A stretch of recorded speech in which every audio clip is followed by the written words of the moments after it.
Emotional intelligence it's not necessarily a new concept. It's been around for probably, I don't know, 50, 60 years, something like that. But it has been hitting mainstream the past couple years because of all the COVID pandemic craziness that's been going on.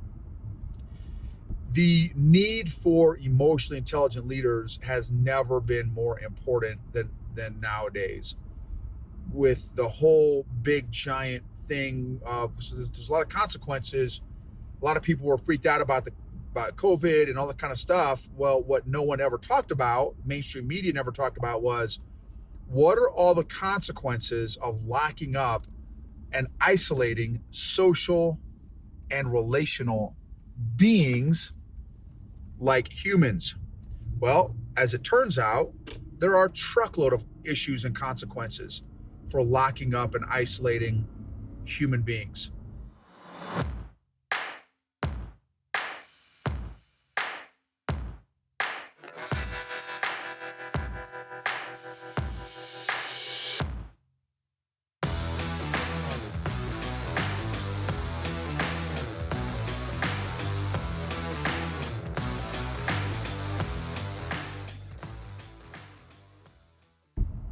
What is up, young adults?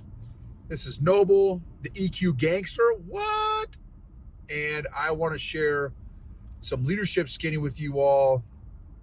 Miss Angela, the Home Life Academy OG, or one of the Home Life Academy OGs, said that you guys are going through a super dope leadership program, course, deal.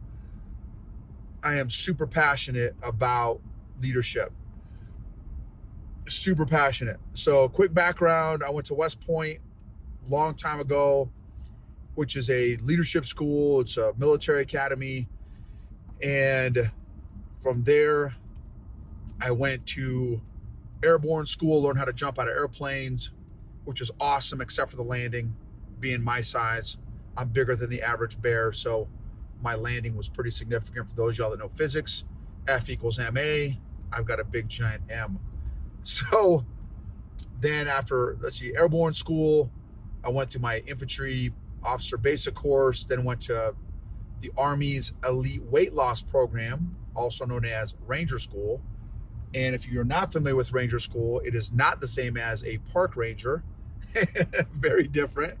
Just YouTube Ranger School, Army Ranger School, and you will see what wonderful, fun camping experience that I had for about 2 months. Then after Ranger School, got assigned to my unit, the 82nd Airborne Division, went to Jump Master School, and spent about 5 years in the Army. Then popped smoke, left the military after that, and have been an entrepreneur ever since. Was financially independent at 30 years old, replaced my wife's income at 27, my income at 30, and have been working from home for, 17 years now, which has been a tremendous blessing. We have a daughter. She is about to be 15 years old. She's a sophomore in high school. We've been homeschooling her ever since she, from the jump. And she's the bee's knees. She and I both do jujitsu together, Brazilian jiu-jitsu. And she also does theater and acting and that kind of thing. And then my awesome wife is the tutor of her my kid's sophomore class of 10 kids. And then we've been entrepreneurs. So I do executive coaching now, where I help coach executives and leaders on emotional intelligent leadership, and also do speaking engagements for the military and help them develop emotional intelligent leaders as well. And then I also have a podcast and a YouTube channel. Podcast is EQ Gangster. YouTube channel is EQ Gangster. My wife has a podcast where she teaches high schoolers and parents how to think critically, which is also in dire need in our country nowadays. It is called Filter It Through a Brain Cell. Filter It Through a Brain Cell. Okay, so here's the deal. Emotional intelligence it's not necessarily a new concept. It's been around for probably, 50, 60 years, something like that. but it has been hitting mainstream the past couple of years because of all the COVID pandemic craziness that's been going on. The need for emotionally intelligent leaders has never been more important than nowadays. With the whole big giant thing of, so there's a lot of consequences.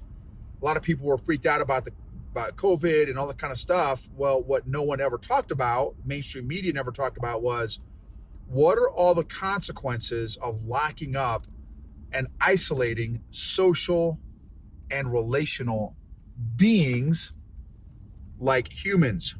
Well, as it turns out, there are a truckload of issues and consequences for locking up and isolating human beings. Addiction, depression, domestic abuse, domestic violence,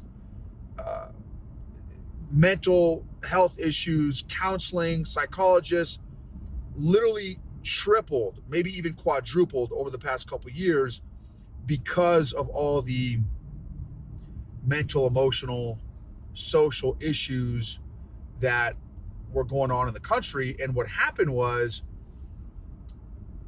it revealed, so this is one of my favorite things, is adversity reveals the level of emotional intelligence that somebody has. And in this case, from a national level, adversity, national, and in this case, global adversity, revealed the level of emotional intelligence that our nation has or doesn't have, in this case, in my opinion. So many people don't have emotional intelligence. They don't have emotional awareness. So 4 things. So what is emotional intelligence? So I'm going to give you 4 things and I'll give you a definition. So emotional intelligence is self-awareness, self-management, social awareness, social management. Self-awareness, self-management, social awareness, social management. The other way I've heard social awareness and social management described is relationship awareness and relationship management, or others awareness, other management. It's all the same thing. So here's how I define. So that's the kind of the 4 components. Now there's a lot of emotional intelligence models out there. This is kind of the basic one that the OG Daniel Goleman kind of came up with 40 some years ago, 50 years ago. And so it's a great kind of just initial framework and understanding, develop your understanding of emotional intelligence. How I define emotional intelligence is the ability to acknowledge, identify, process, and manage your own emotions and the emotions of others to make the best decision for all parties involved. So the ability to acknowledge, identify, process, and manage your own emotions and the emotions of others to make the best decision for all parties involved.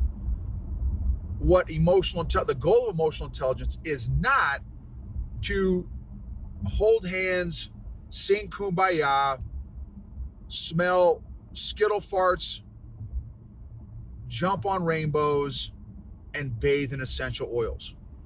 That's not the goal of emotional intelligence.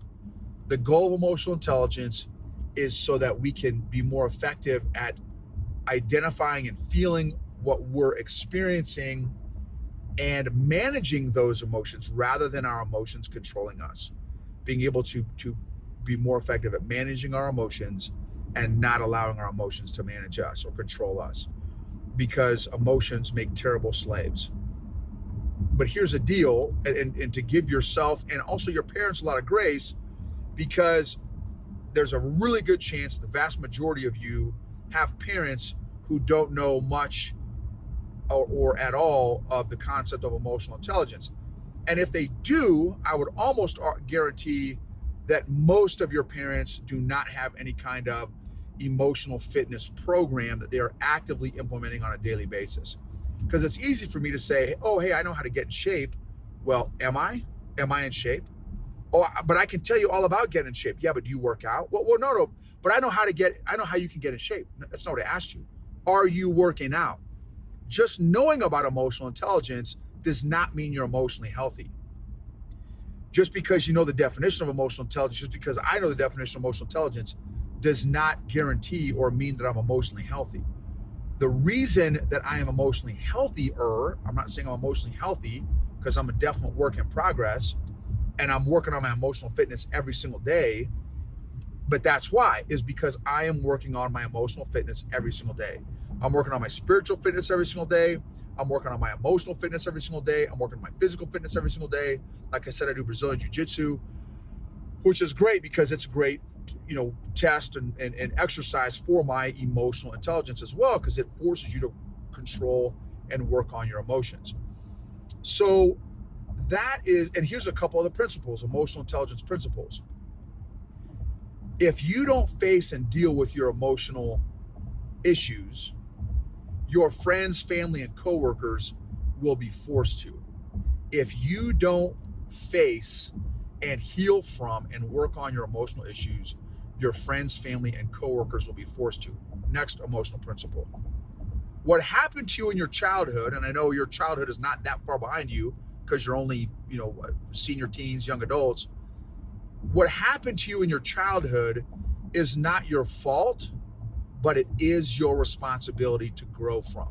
I'm telling adults this, y'all. So just even if 5% of you get this message of becoming as emotionally healthy as you possibly can be, that will be absolutely worth it. Because what you will be able to do and accomplish when you become as emotionally healthy as possible, it will increase your emotional agility. It will increase your leadership agility. It will increase your emotional capacity. It will increase your emotional bandwidth. So the benefits of being emotionally healthy are ridiculous. I used to be a people pleaser addict. I used to be emotionally needy. I was emotionally codependent. I had toxic positivity. I had imposter syndrome. I had self-condemnation. I had self-hatred. I was ridiculously insecure. I had, self-hatred, self-sabotage, name the emotional dysfunction, y'all, and I had it in spades. And as soon as I developed and took ownership of my emotional health and my emotional intelligence, and created and maintained a consistent, regular emotional fitness program, after 2 years, this is not, hey, great, I read a book or listened to a podcast, I'm emotionally healthy. This takes time, y'all. Once I did that, 2 years into my emotional fitness journey, all these big rocks in my life started to change and improve. My faith, my marriage, my parenting, my finances, my fitness, my business, every single big rock in my life started to change and improve for the better because of this consistent emotional fitness program that I've been on for 4 years now. And now I'm helping other leaders and other parents and other coaches and teens get as emotionally healthy as possible. Not because I have some PhD from Harvard and I can quote some page from a textbook on how powerful this is. It's because this is what's happened in my own life. I'm applying the skinny in my life every single day. I believe, in my opinion, God has massive plans for you. And one of the things that will help you out tremendously is becoming the best version of you by taking ownership and responsibility of your emotional fitness and starting on a journey and maintaining that journey so that you don't find yourself self-sabotaging in ways that you're not even aware of. That's the power of our emotions. People address the symptom, the behavior. Hey, stop doing this, or start doing that, or be more disciplined, or be more consistent, or write Atomic Habits and stuff, which is all great. It's great skinny. If you don't, in my opinion, if you don't address the emotional issues underneath those behaviors and figure out, why am I doing these behaviors? A lot of people don't think about what they think about. A lot of people don't think about why they do what they do. As a leader, it's critical. It's so important to figure out, man, why do I think like this? Why do I do what I do? It's really, really important. So that would be my encouragement to y'all is is start this emotional fitness program, y'all. You can go check out eqgangster.com. I've got a free course on there you can check out.